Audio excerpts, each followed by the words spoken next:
ಆತ್ಮೀಯ H16 news ಅರ್ಥಾತ್ ಹೇ ಸೀತಾರಾಮಗೆ ಸ್ವಾಗತ. ನಾನು ನಿಮ್ಮವ MI ಅಥವಾ ಮಲ್ಲಪ್ಪ ಜೋತಾವಾರ್. ಆದ್ಮೇಲೆ ಈಗ ತಾವು ದಿನ ಸುದ್ದಿಗಳನ್ನು ಅದರ ಜೊತೆಗೆ ವಿಶೇಷತೆಗಳನ್ನ ನೋಡ್ತಾ ಹೋಗಿ ವಿಶೇಷ ಈ ಮೊದಲನೇ ಸುದ್ದಿಯನ್ನು ನೋಡಿ.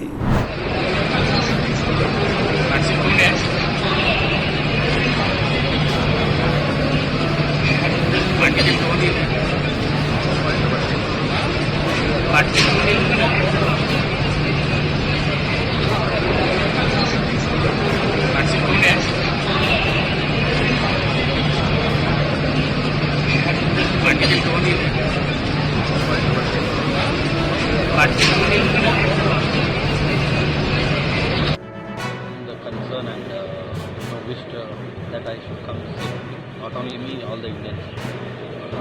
Once we got stuck in Abu Dhabi airport, okay, the Etihad Airways, where I booked the ticket, they have taken very well care. The airlines moved us to a 5-star hotel, and there were so many explosions happening around that hotel. It was pretty scary. So we're finally happy that we're back in India. We landed in India. I was so scared until the flight landed as well. But they had shut down the airspace for precautionary measures. So today Etihad arranged for another flight and we got back.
So Bandipur ಸಫಾರಿಗೆ ಇವತ್ತು ಹೋಗಿದ್ವಿ.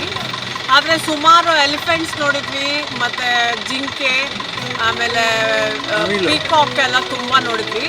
ಮತ್ತು ಇವರೆಲ್ಲ very helpful ಇದ್ದಾರೆ, staff ಎಲ್ಲ. ಮತ್ತು ಪೇಷನ್ಸಿಂದ ನಿಲ್ಲಿಸಿ ಎಲ್ಲ ಕಡೆ ಕರ್ಕೊಂಡೋಗಿ ತೋರಿಸಿದ್ರು. ವಾಟರ್ ಬಾಡೀಸ್ಗೂ 2-3 ಕಡೆ ಅಲ್ಲಿ ಹೋಗಿ ತೋರ್ಸೋಕ್ಕೆ ಇದು ಮಾಡಿದರು.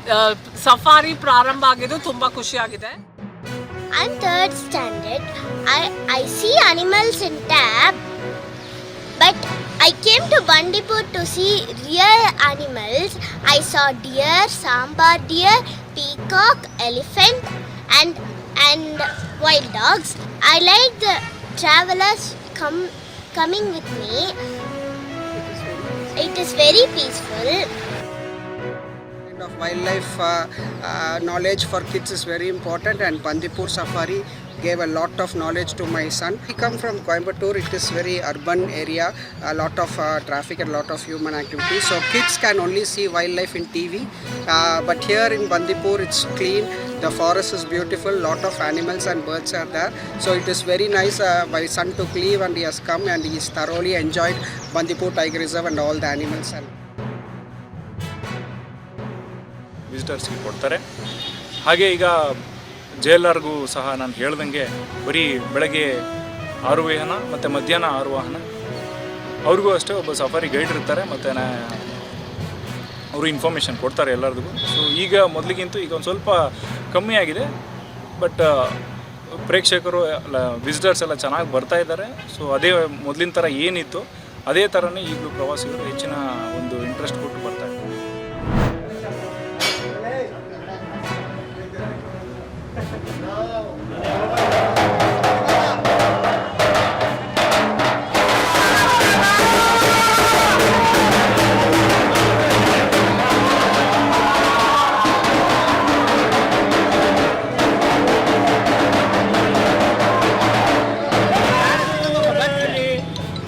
ಒಲಿತು ಮೆರೆಯುವ ಕಾಮನೆ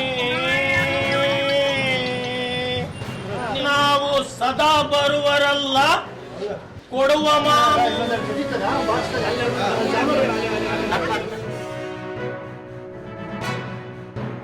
ಹೂವಿನ ಬಾಣಗಳನ್ನು ಬಿಟ್ಟು ಆತನನ್ನು ಎಬ್ಬಿಸಿದಾಗ ಈ ಶಿವನು ಮೂರನೇ ಕಣ್ಣು ತೆರೆದು ಆತನನ್ನು ಸುಟ್ಟು ಹಾಕ್ತಾನೆ. ಆವಾಗ ರತಿಯು ತನ್ನ ಗಂಡನ ಪ್ರಾಣಭಿಕ್ಷೆಯನ್ನು ಬಿಡ್ತಾಳೆ. ಆಗ ಶಿವನು ಪ್ರತಿಯೊಂದು ಜೀವಿಯ ದೇಹದಲ್ಲಿ ಕಾಮನಾಗಿ ಅನಂಗನಾಗ್ತಾನಂತೇಳಿ ವರವನ್ನು ಕೊಡ್ತಾನೆ. ಈ ದಿಸೆಯಲ್ಲಿ ಪ್ರತಿ ಹೋಳಿ ಹುಣ್ಣಿಮೆಗೆ ಕಾಮ ಮತ್ತು ರತಿಯರ ಪ್ರತಿಷ್ಠಾಪಿಸಿ ಆಚರಿಸಲಾಗ್ತಾ ಇದೆ. ಇದು 25-26 ವರ್ಷಗಳಾಗಿರುತ್ತದೆ. ಬರೀ ಕಾಮಣ್ಣನನ್ನು ಅಷ್ಟೇ ಕೂಡಿಸುತ್ತಿದ್ದು ನಾವು ರತಿ ಬೊಂಬೆಯನ್ನು ರೆಡಿ ಮಾಡಿ ಸಮಾಜದ ಕುಂದುಕೊರತೆಗಳು ಇರ್ತಕ್ಕಂಥ ಒಂದು ಭಂಗಿಗಳನ್ನು ಕಾಮಣ್ಣ ಮತ್ತು ರತಿಯಲ್ಲಿ ಮೂಡಿಸಿ ನಾವು ಜನರಿಗೆ ಸಾರ್ವಜನಿಕರಿಗೆ ಮನವರಿಕೆ ಮಾಡುತ್ತಾ ಈ ಹೋಳಿ ಕಾಮಣ್ಣನ ಹಬ್ಬವನ್ನು ಆಚರಿಸುತ್ತಿದ್ದೇವೆ.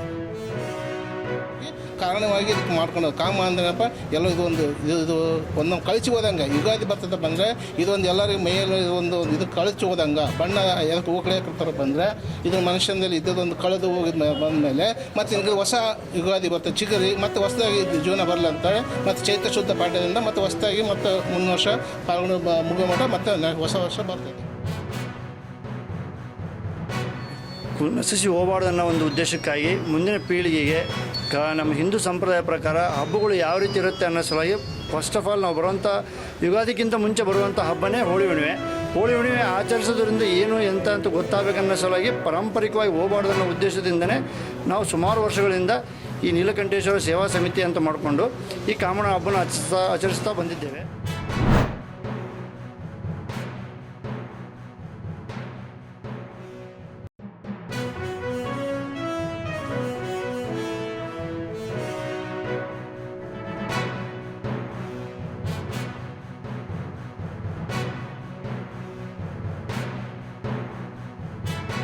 इस बार 8 मार्च को महिला दिन के अवसर पे अस्मिता लीग्स हम करवा रहे हैं और क्योंकि आप सबको पता है कि 2021 में अस्मिता लीग्स की शुरुआत आदरणीय प्रधानमंत्री जी के माध्यम से हुई थी और उसका मकसद यही था कि महिलाओं का पार्टिसिपेशन इसमें ज़्यादा से ज़्यादा स्पोर्ट्स को लेके बढ़े, स्पोर्ट्स के बारे में अवेयरनेस चले और उसके साथ ग्रामीण क्षेत्र की महिलाओं को एक अच्छा प्लेटफॉर्म मिले, उनके माध्यम से कॉन्फिडेंस उसका बिल्ड हो कि वो स्पोर्ट्स में भी अपना करियर कर सकती है, स्पोर्ट्स में आगे बढ़ सकती है, खेल सकती है देश के लिए। और काफ़ी अच्छा रिस्पांस पिछले 4 साल में दिखाई दिया और इससे बढ़ाने के लिए और बड़े स्केल पे ले जाने के लिए इस बार हम कोशिश कर रहे हैं कि वुमेंस डे के अवसर पे हम 250 डिस्ट्रिक्ट में ये प्रोग्राम हम करें, फिर नॉर्थ ईस्ट रहे या साउथ ईस्ट रहे या सभी देश के हर कोने में इसे ले जाने की कोशिश कर रहे हैं कि जिसके माध्यम से ग्रामीण क्षेत्र का टैलेंट अस्मिता लीग्स के माध्यम से महिलाओं का आगे आते हुए हमें दिखाई देगा, जो भविष्य के लिए काफ़ी महत्वपूर्ण है हमारे लिए. ತಾವೆಲ್ಲ ಇಲ್ಲಿವರೆಗೆ ಸುದ್ದಿಗಳನ್ನು ನೋಡಿದಿರಿ, ಜೊತೆಗೆ ವಿಶೇಷ ಘಟನೆಗಳನ್ನು ಸಹ ನೋಡಿದಿರಿ. ಅದು ನಿಮ್ಗೇನು ಅನ್ನಿಸ್ತು? ನೀವು ಲೈಕ್ ಮಾಡಿರಿ, ಶೇರ್ ಮಾಡಿರಿ, ಕಾಮೆಂಟ್ ಮಾಡಿರಿ, ಜೊತೆಗೆ ಸಬ್ಸ್ಕ್ರೈಬ್ ನಿಲ್ಲಿಸ್ಬೇಡ್ರಿ. H16 ನ್ಯೂಸ್ ಅರ್ಥಾತ್ ಸೀತಾರಾಮ್ ಸತ್ಯದ ಕೈಗೊಂಡು ವಂದನೆಗಳು.